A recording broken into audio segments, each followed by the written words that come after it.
Bueno amigos, sé que muchos de vosotros esperabais este episodio, esperabais que hablara del accidente de Cantabria, de ese accidente en la CA 643 y lo voy a hacer. Lo voy a hacer, pero lo voy a hacer después de haber investigado, después de haber hecho el informe de denuncia, después de haberle remitido ese informe de denuncia 2025 CEC 11 al fiscal de Sala de Seguridad Vial. Después de hacer esto es cuando os voy a contar qué es lo que hemos visto gracias a la colaboración y participación de un socio activista de Unión Internacional para la Defensa de los Motociclistas que se ha desplazado el día 17 al lugar de los acontecimientos y ha comprobado cómo estaba la carretera. Nos ha mandado los vídeos, como le hemos pedido que lo hiciera, nos ha mandado las fotografías, nos ha mandado todo lo que necesitábamos para poder evaluar el estado de conservación de las carreteras, a excepción del estado de conservación del firme. Os puedo decir que hoy, cuando estoy haciendo este episodio, es el día 19 de marzo del 2025. Os puedo decir que ayer era día 18 de marzo del año 2025. Y os puedo decir que la Administración Pública le ha hecho un regalo a unos padres, que es el fallecimiento de sus hijos. Y en esa Administración Pública hay funcionarios públicos responsables. El incumplimiento de la normativa técnica reguladora en materia de seguridad para esa carretera data de los años 60. Llega nuestra Constitución en 1978, las normas siguen evolucionando, adaptándose a nuestros tiempos y a fecha actual se sigue infringiendo la normativa técnica. Cuando se hable de la normativa técnica tenéis que tener en cuenta que está vinculada al Reglamento General de Circulación y a la Ley de Seguridad Vial a través de, en la Ley de Seguridad Vial del artículo 57, que nos está diciendo que hay que mantener la vía en las mejores condiciones posibles de seguridad, y en el artículo 139 del Reglamento General de Circulación, que le está diciendo al titular de la vía que hay que mantener la vía en las mejores condiciones posibles de seguridad. Y si alguno de los que me estuviere escuchando no quiere entender lo que yo estoy diciendo, debe de saber que tanto la Ley de Seguridad Vial como el Reglamento General de Circulación obligan al titular de la vía a cumplir con lo que se dice en ese Reglamento General de Circulación y en esa Ley de Seguridad Vial. Y lo hace al principio del todo, no tenéis que leer mucho, lo dice en el artículo 1.2 y en el artículo 2. Es muy sencillo, tenéis que iros ahí, lo veis y ya está, ¿vale? Me parece lamentable que tengamos que estar sufriendo los ciudadanos la dejadez absoluta de la administración pública en materia de conservación de carreteras y se ponga en peligro la seguridad de los ciudadanos con resultado de muerte como hemos visto ahora. Nosotros entendemos, y por eso le hemos mandado el informe de denuncia a la Fiscalía de Seguridad Vial desde el Departamento de Seguridad Vial de Unión Internacional para la Defensa de los Motociclistas, entendemos que puede haber un ilícito penal al tipo penal 2 del 385 del Código Penal, porque teniendo la obligación de restituir la seguridad vial, no se ha hecho. Y no se ha hecho desde hace más de 60 años. Si estuviéramos hablando de la infraestructura del firme, del propio firme, de la anchura funcional, estaríamos hablando de 1964. Si estuviéramos hablando de normativa de señalización del 62, si estuviéramos hablando de normativa técnica en lo relativo a sistemas de contención, estaríamos hablando de la Orden Circular 229 del año 1971 y estáis viendo que todo esto es preconstitucional. Nuestra Constitución, en su artículo del año 1978, esta, la última, en su artículo 9 está diciendo que la Administración Pública tiene la obligación de obedecer el ordenamiento jurídico. También los ciudadanos tenemos la obligación de obedecer el ordenamiento jurídico. El artículo 17 de la Constitución nos está diciendo que se debe de garantizar nuestra seguridad. Dentro de ese gran paquete de la seguridad está una parcela, una indiscutible parcela, que es la seguridad vial. Desde hace años nosotros venimos requiriendo tanto al Servei Catalán de Trànsit como al Gobierno Vasco, al Departamento de Seguridad del Gobierno Vasco, como a la Dirección General de Tráfico del Ministerio del Interior, que hay que cambiar en esto de vigilar la seguridad vial. Hay que vigilar también el estado de conservación de carreteras. A estos efectos hemos advertido muchas veces de los sistemas de contención que son ilegales, que no se ponen sistemas de contención, hemos advertido de varias cosas, pero también en el año 2017 advertíamos a esas tres administraciones, ahora ya se incorpora en competencias el Gobierno Foral de Navarra, ahí no le dijimos nada, advertimos a esas tres administraciones que en ese momento tenían las competencias del año 2017, advertíamos que la anchura funcional de las carreteras es insuficiente. Insuficiente para que se crucen dos vehículos con seguridad, insuficiente para evitar las salidas de vía, insuficiente y un largo etcétera. Bueno, todo esto os lo voy a explicar en este episodio y os voy a mostrar los vídeos, por lo menos uno de esos vídeos que se ha grabado para que saquéis vuestras propias conclusiones. Era la noche del 15 de marzo del año 2025, cuando un vehículo con 4 jóvenes se precipitaba por el acantilado, por el barranco, ¿vale? Y bajaba hasta 300 metros de diferencia de cota aproximadamente. Los 4 integrantes del vehículo, los 4 ocupantes del vehículo, entre 21 y 20 años, fallecieron en este siniestro. Entiendo que no estamos ante un accidente, no es algo casual, sino estamos ante un siniestro porque es algo causal, de causas. Y hay varias causas que concurren en este accidente bajo leal saber y entender. Unas que afectan a la seguridad activa y otras que afectan a la seguridad pasiva. Por cierto, la denuncia que hemos formulado en el expediente 2025 CEC 11, esa denuncia queda a disposición de las víctimas. Las víctimas son los padres, los tíos, los abuelos. Las víctimas son ellos también y los amigos. Queda a disposición de ellos. Es un acto injusto, ilegal. Para mí, bajo leal saber y entender, es un acto temerario de la administración pública el mantener una carretera en las condiciones en las que se encontraba esa noche la CA 643 y que desde hace más de 60 años se encuentra en esas condiciones. Esto es lo que hay, esto es lo que dice nuestra normativa técnica y esto es lo que yo creo. Vamos a ello.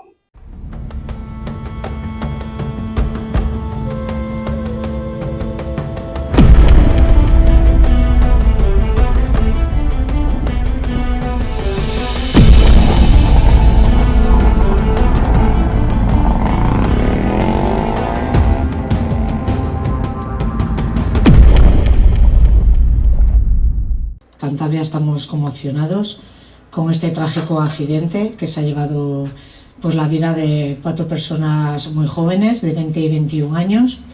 Era bueno, pues un grupo de amigos que venía a pasar el fin de semana a Cantabria y el accidente se ha producido en el puerto de Lunada, que es un puerto de montaña que está limítrofe con la provincia de Burgos y que da acceso a los valles pasivos de Cantabria. Es un puerto de montaña de 1.300 metros de altura, con unas curvas muy cerradas y una carretera muy sinuosa.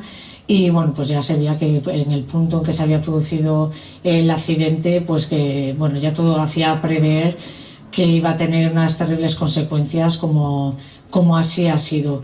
El Servicio de Emergencia del Gobierno de Cantabria inmediatamente se ha movilizado y ha tenido un arduo trabajo. Ha sido y también ha estado la Guardia Civil de la Guardia Civil de Tráfico. Entonces ha sido una noche larga que nos ha cerrado el dispositivo hasta las 6 de la mañana y ahora mismo la Guardia Civil es la que lleva con la investigación del accidente y bueno, pues estamos a la espera un poco de esas indagaciones que está haciendo. Por lo tanto, en estos momentos es prematuro decir bueno, cuál ha sido la causa del accidente, ¿no? Pero sí es cierto que bueno, que es una carretera de montaña y que bueno, pues que las condiciones también meteorológicas, siendo de noche con niebla y bueno, pues una carretera, bueno, lo que es una carretera de montaña, pues bueno, pues si ese accidente se hubiera producido en otra vía urbana o interurbana, pues desde luego las consecuencias no hubieran sido de las que estamos hablando ahora. Si ese accidente se hubiera producido en otra vía urbana o interurbana, pues desde luego las consecuencias no hubieran sido de las que estamos hablando ahora.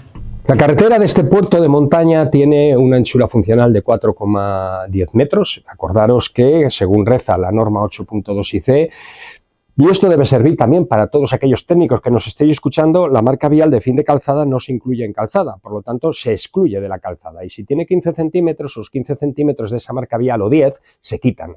Y esos 15 o 10 también se quitan del otro lado, ¿eh? Entonces, la anchura funcional real de la calzada era de 4,10 metros. No tenía arcén. no tenía arcén, estábamos en un plano descendente, descendiendo, y además estamos en sentido decreciente. Esta es la situación. Puerto de montaña, oscuro, una carretera realmente oscura, sin elementos de balizamiento, sin unas cadencias enormes y sin sistema de contención. El vehículo, por lo que fuera o fuese, no tengo ni idea, ni tengo la forma de saberlo porque no he estado en el lugar de los hechos para examinar esa parcela de la seguridad vial. No sé cómo estaba el vehículo, ni sé cómo estaba el conductor. Sí sé cómo estaba la carretera y qué concurre indiscutiblemente en este siniestro. De forma indiscutible. ¿Podemos dar grados de participación? Eso se encargaría en todo caso la autoridad judicial. Pero lo cierto es que esa carretera incumplía la normativa técnica y la ley en el momento del siniestro, la sigue incumpliendo hoy, los hechos pueden volver a reproducirse hoy y además hacía más de 60 años, o sea, tiempo suficiente para restituir la seguridad vial, que la carretera se encontraba en esas condiciones. Si ese accidente se hubiera producido en otra vía urbana o interurbana, pues desde luego las consecuencias no hubieran sido de las que estamos hablando ahora. La inspección de compañía de socio la hace el día 17 de marzo del 2025 y al día siguiente, después de acumular toda la información que me pasa, varios vídeos, fotografías, etcétera, etcétera. Por cierto, un compañero socio que va con su hijo, los dos se implican y me ayudan entre los dos a poder hacer este trabajo, ¿no? A poder hacer desde el Departamento de Seguridad Vial este trabajo. Bueno, pues esa inspección la hace el día 17 y el día 18 pues enfoco todo el informe. Cuando lo tengo terminado lo mando a la Fiscalía de Seguridad Vial, creo que eran las 8 y pico cuando lo mandé. Lo que sí sé es que a fecha actual, día 19, he visto la trazabilidad del informe y ha llegado al fiscal del Estado que lo ha recibido. Vamos a ver qué es lo que sucede a la Fiscalía del Estado. Vamos a ver qué es lo que sucede y os iremos contando con relación al curso de esta denuncia, informe de denuncia de 22 páginas que hemos hecho y que evidentemente hemos ahorrado muchísimas imágenes porque no nos hacían falta, con 4 o 5 imágenes era más que suficiente para demostrar los hechos que aquí voy a decir. Acordaros que he dicho que la Ley de Seguridad Vial en su artículo 2 obliga al titular de la vía a cumplir esta ley y que el Reglamento General de Circulación en su artículo 1.2 obliga al titular de la vía a cumplir esta ley. Que el Reglamento General de Circulación en su artículo 139 le dice a ese titular que hay que mantener la vía en las mejores condiciones posibles de seguridad y que la Ley de Seguridad Vial le dice a ese titular de la vía en su artículo 57 que tiene que mantener la vía en las mejores condiciones posibles de seguridad. Las mejores condiciones posibles de seguridad es el estado del arte, porque después de 60 años ha habido partidas presupuestarias más que suficientes para poder poner, por ejemplo, sistemas de contención y protección capaces de absorber, redireccionar y proteger en ese puerto de montaña. No se ha hecho. ¿Por qué no se ha hecho? Porque no les ha dado la puñetera gana. Y esta es la realidad. Y nadie me puede decir nada en contra de lo que yo estoy diciendo, porque es imposible creer que después de 60 años no había un puñetero duro en la Comunidad Autónoma de Cantabria para poner sistemas de contención en ese puerto de montaña. Y si alguno me quiere decir que eso atenta contra la imagen del escenario, le digo que se vaya al carajo. La primera norma técnica de la que os voy a hablar es de la Orden Circular 35/2014, que tiene antecesoras en el año 2017, por ejemplo, en el año 2009, que tiene más atrás, pero que desde el año 1971, que nace la Orden Circular 229, vemos que ese puerto de montaña está incumpliendo la normativa en lo relativo a proteger a los ciudadanos. La intención que tiene un sistema de contención, ya lo he dicho antes, lo anticipado, es absorber, redireccionar y proteger, es el cinturón de seguridad de la carretera. Sabemos que esa carretera al principio tiene un panel que tardas 8 segundos en leer. Imaginaros que vas con tu coche de noche, hay una saturación cognitiva, no te vas a enterar de nada, salvo que te pares delante del panel y estés 8 segundos leyendo, ¿vale? Cuando terminas esos 8 segundos, has leído, tienes que entenderlo, pero ya puedes continuar y lo vas entendiendo por el camino si es que quieres. El tiempo de respuesta reconocido en la norma técnica 8.1 IC y anteriores normas técnicas, la actual en vigor y las anteriores ya derogadas, es de 2 segundos. Os decía que esta carretera no tiene sistemas de contención. Y no los tiene. Y por donde se precipitaron estos chicos no había sistema de contención. Y es obligatorio que exista. En algunos tramos existen una especie de mojones, de guardacantones, que datan del año 1930, 1940 y todo esto y tal. Bueno, pues esos mojones, guardacantones... Bueno, un día os contaré la historia de cuando fueron a matar a Eduardo Dato en La Muela con estos mojones, estos guardacantones, ¿no? Pero bueno, lo cierto es que ese puerto de montaña mantiene estos guardacantones y mantiene alguno. Luego hay unas varillas que son para medir la altura que puede tener la nieve en los laterales de ese puerto de montaña. Al mismo tiempo se mantienen los antiguos lectores, que son unos monolitos de hormigón, que eso habría que quitarlos, porque si hablamos de la necesidad del despeje de márgenes desde el año 1971, y siguen ahí esos mojones, ¿vale?, de obra. Y luego, además de todo esto, existe murete de obra que no cumple con ninguna de las normativas técnicas. Actualmente y desde hace años, cualquier sistema de contención que se quiera poner en el escenario de la seguridad vial con la capacidad de absorber, redireccionar y proteger, tiene que cumplir con la normativa europea EN 1317. Por lo tanto, es inexcusable, no hay nadie que pueda contradecir el hecho de que ahí debería de existir un sistema de contención, porque así lo dicen las diferentes normas técnicas en lo relativo a la graduación del riesgo, y la graduación del riesgo para ese tipo de accidentes de grave o muy grave, y además de existir ese sistema de contención, ese sistema de contención debería de cumplir con la normativa europea reguladora. Ya sabemos que no existía sistema de contención, y gracias a eso, o como consecuencia de ello, ese vehículo se despeña, y al despeñarse se produce una serie de lesiones en mecanismos lesionales diferentes, algunas de ellas incompatibles con la vida, por lo tanto, fallecen los ocupantes del vehículo. Por lo tanto, la causa del fallecimiento, la causa de las lesiones, que no del accidente, es que el vehículo cae por la ladera. Esas son las causas de las lesiones, ¿vale? Ahora vamos a las causas del accidente. ¿Cómo pudo influir la carretera, con independencia de otros factores que los investigadores pueden valorar porque han estado en el campo, han estado en campo trabajando el siniestro, relativas al vehículo, relativas a el estado del firme en ese momento puntual, relativas al estado de los conductores o a los conductores, etcétera, etcétera? Bien, pues con independencia de esos otros factores que entre todos pueden concurrir, sí tenemos que tener en consideración algunos factores que son fundamentales en lo relativo a seguridad activa. Y concretamente os voy a hablar de 4 parcelas de la seguridad activa que, bajo leal saber y entender, no está cumpliendo esa carretera. Si ese accidente se hubiera producido en otra vía urbana o interurbana, pues desde luego las consecuencias no hubieran sido de las que estamos hablando ahora. Bien, un apartado importante que tenemos que tener en consideración, continuando con este estudio básico de lo que sería el accidente de tráfico, sería la parte de la seguridad activa que os estoy diciendo. Lo relativo a las marcas viales, la norma técnica es la 8.2 IC, es de 1987. Esta norma técnica nos está hablando de cómo tienen que ser las marcas viales para que una carretera sea segura. Nos está advirtiendo que las marcas viales y la señalización horizontal, que habla de las dos cosas, es importante para garantizar la seguridad. 1, 2, y que es importante para regular todo lo que es la circulación y además para orientar al conductor, y ahí es donde me voy a centrar.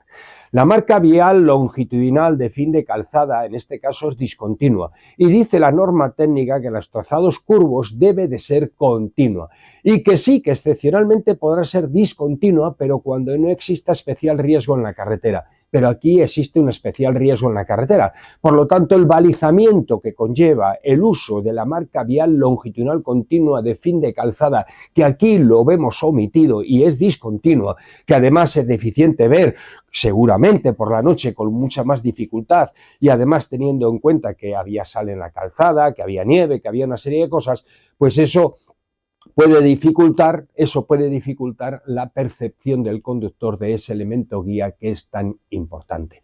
Si hubiera sido continua y hubiera mantenido el nivel de reflexión adecuado, etcétera, etcétera, hubiera sido un buen referente por parte del conductor y se hubiera evitado la salida de vía. No lo sé. Lo que sí sé es que la carretera tiene una incidencia directa sobre la orientación de los conductores como consecuencia del desobedecimiento a la norma técnica 8.2 IC, y que ello es una infracción al artículo, como he dicho, 139 del Reglamento General de Circulación y 57 de la Ley de Seguridad Vial.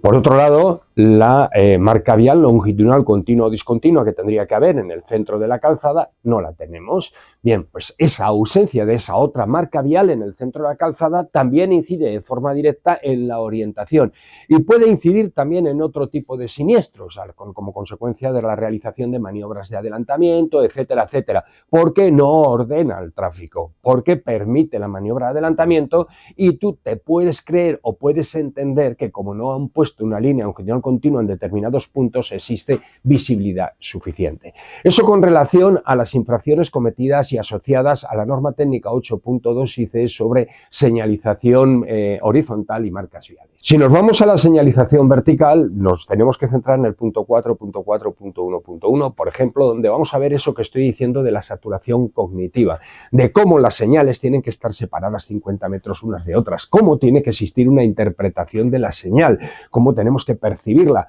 y que solo podrá estar compartiendo por usted una señal de peligro con una de ordenación, de reglamentación. Y esta es la realidad. Si tenemos muchas señales sobre un solo panel, esto lo podemos ver a la entrada de túneles en Madrid, etcétera, etcétera, pues el conductor cuando entra ahí no se ha enterado ni de la mitad. Esto genera una congestión cognitiva.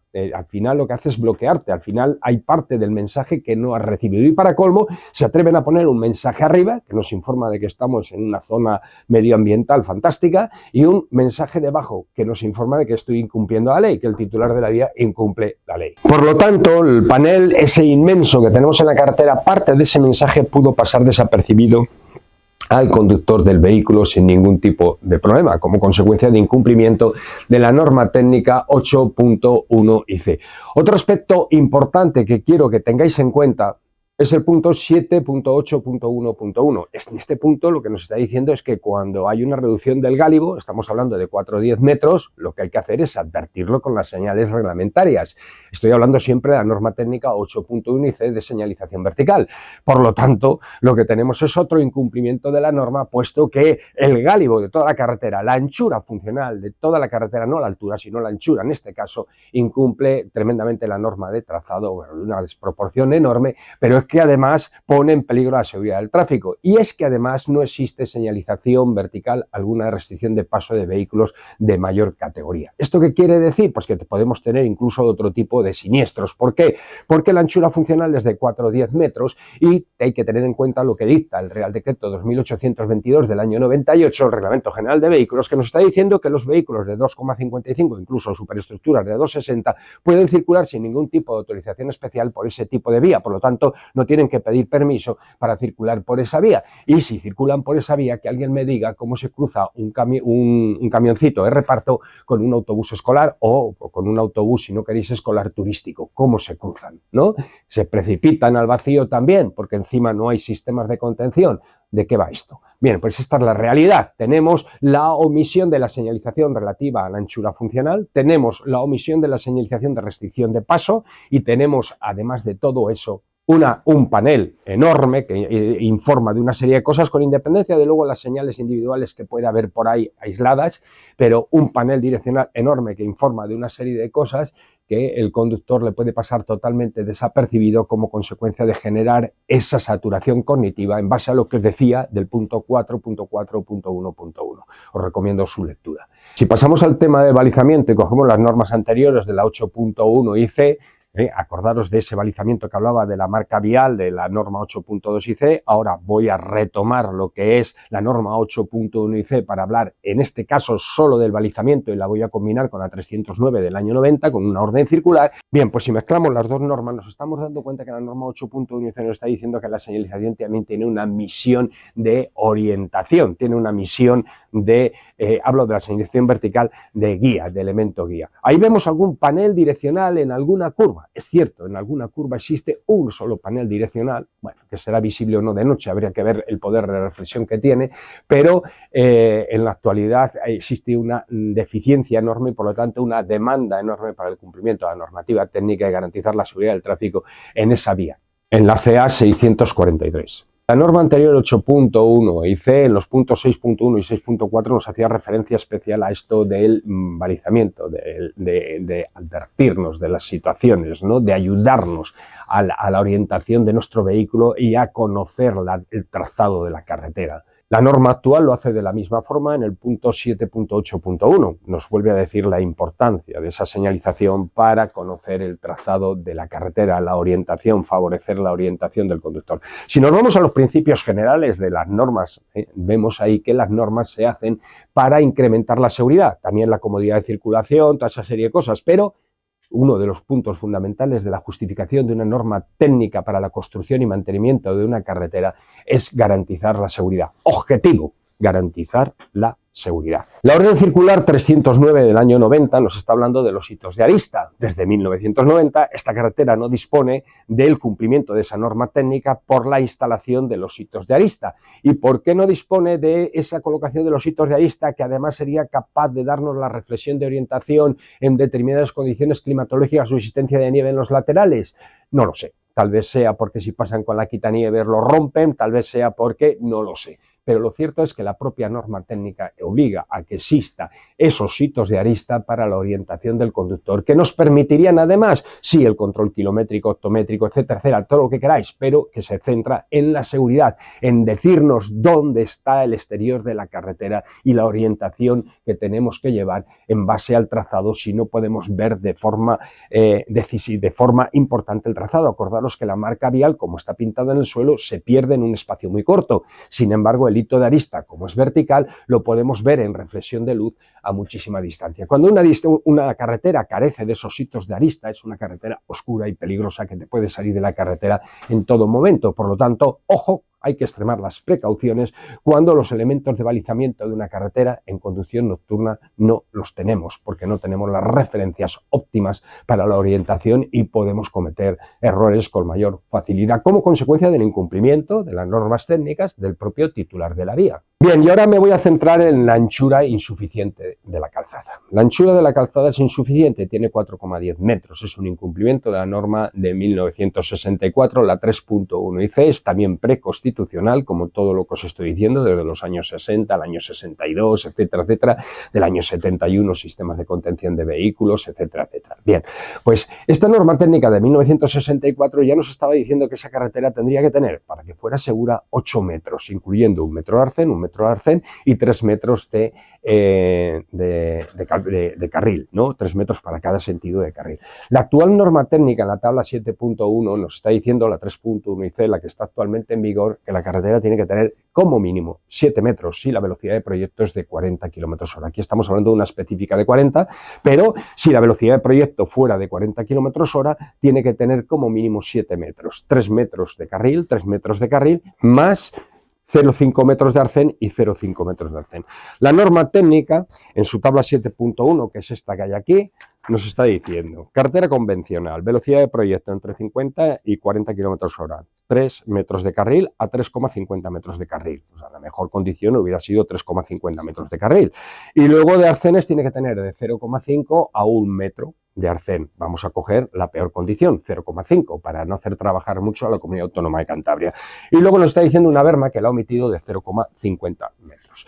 En el año 2017 nosotros remitimos una serie de documentos que creo que eran importantes, unos informes, este es el informe, emitimos un informe Carreteras Ilegales Anchura de Calzada, en 2017 SV 660, el 6 de diciembre del 2017. Lo remitimos a la Dirección General de Tráfico, al Servei Catalán de Trànsit y al Gobierno Vasco. Y lo hicimos así porque eran los que tienen atribuidos competencias de vigilancia de la seguridad vial, por lo tanto también del estado de la carretera, teniendo en cuenta los 3 macrofactores que influyen en un accidente de tráfico, que son el usuario, la vía y el vehículo, ¿no? Los 3 macrofactores. Bien, por la carretera es uno de ellos. Como consecuencia de eso mandamos este expediente, el 660 del 2017, con un informe completo que advertía de la configuración de carreteras con un trazado que es peligrosísimo por su anchura funcional, donde se permite, pues entre otras cosas, que entren vehículos de grandes anchuras, con geometrías que casi no caben por las carreteras. Aportábamos varios ejemplos de los trabajos de campo, etcétera, etcétera. Solicitábamos una intervención de los cuerpos y fuerzas de seguridad, solicitábamos que en los accidentes de tráfico se tuviera en cuenta en tipo colisiones, en tipo de salidas de vía, etcétera, etcétera, se tuviera en cuenta esta anchura funcional. Y además solicitamos que se nos informara de una serie de cosas. Bueno, nunca se nos hizo ni puñetero caso, ni por el Servei Catalán de Trànsit, ni por el Departamento de Seguridad del Gobierno Vasco, ni por la Dirección General de Tráfico. Lo cierto es que en este caso, competencia de la Dirección General de Tráfico, sabe de sobra que esa carretera es estrecha. Y sabe de sobra que incumple la norma de trazado 3.1 y C, que excepcionalmente puede haber carreteras así estrechas, pero por lo menos colóquenle ustedes sistemas de contención, porque podemos entender que no es una economía de bajo coste, no es un trabajo de bajo coste, pues desmontar la montaña para poder hacer anchuras superiores, pero sí entendemos que es mucho más económico otra gestión de la seguridad que podía haber evitado, con la que se podía haber evitado las consecuencias de este siniestro. Concluyendo, la carretera es estrecha, es deficiente, incumple las normas técnicas desde 1964. El tema de marcas viales lo incumple desde 1962 aproximadamente. El tema de señalización vertical lleva ya décadas incumpliéndolo también. Y con relación al tema de balizamiento tenemos 3/4 de lo mismo. Además de todo esto, tenemos una carretera que carece de todo tipo de sistema de contención, de seguridad. Hay un tramito muy pequeño que creo que es de unos pocos metros que tiene una barrera metálica de seguridad de unos 10 metros, una cosa así. Lo demás no hemos visto más y, bueno, si hay algún tramo más estará aislado por ahí y lo cierto es que las consecuencias de este accidente se pudieron haber evitado. ¿Por qué no se ha evitado este accidente? Porque la Comunidad Autónoma de Cantabria no ha hecho su trabajo en lo relativo a conservación y mantenimiento de carreteras. Como consecuencia de ello, y después de haber pasado más de 60 años sin hacer ese trabajo, o 60 años sin hacer ese trabajo, del cumplimiento de la normativa técnica para garantizar la seguridad de los ciudadanos, o si queréis desde el año 1978 que se aprueba nuestra Constitución, pues tengo que deciros, nosotros entendemos que se puede haber cometido un delito al Código Penal, al tipo penal 2, por no restituir la seguridad vial cuando hay obligación de hacerlo. En esta breve exposición que os he hecho, quiero hacer una pequeña reflexión final para terminar, muy corta. Primero, que la delegada del Gobierno tiene razón. Si ese accidente se hubiera producido en una carretera que cumplía las normas, no se hubiera producido el accidente, casi seguro, pero lo que sí tengo la certeza absoluta es de que no se hubieran producido las consecuencias, el fallecimiento de esos 4 jóvenes bajo leal saber y entender, el fallecimiento de esos 4 jóvenes. Y por otro lado, amigos míos, menudo día del padre le ha dado la Comunidad Autónoma de Cantabria a esos padres de esos 4 jóvenes fallecidos de 20 y 21 años tras salirse de la vía y precipitarse su vehículo por el barranco, por la loma. Menudo día del padre le ha dado. Os invito a seguir luchando, a hacerlo desde la unión, a hacerlo desde la inconformidad y a no dejar en herencia este sistema que está perdiendo, no solo está perdiendo los valores, sino que además tiene el cinismo de cargar de culpa siempre a los ciudadanos conductores y además tiene la capacidad de ser invulnerable a la hora de incumplir las leyes y de incumplir las normas técnicas poniéndonos en peligro. Por lo tanto, lo que está claro que nuestras administraciones públicas, y este es un ejemplo más, se limpia los cuartos traseros con el artículo 9 y 17 de la Constitución española. Una más para contar y una triste historia con sus consecuencias. Continuamos. Si ese accidente se hubiera producido en otra vía urbana o interurbana, pues desde luego las consecuencias no hubieran sido de las que estamos hablando ahora.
Adiós.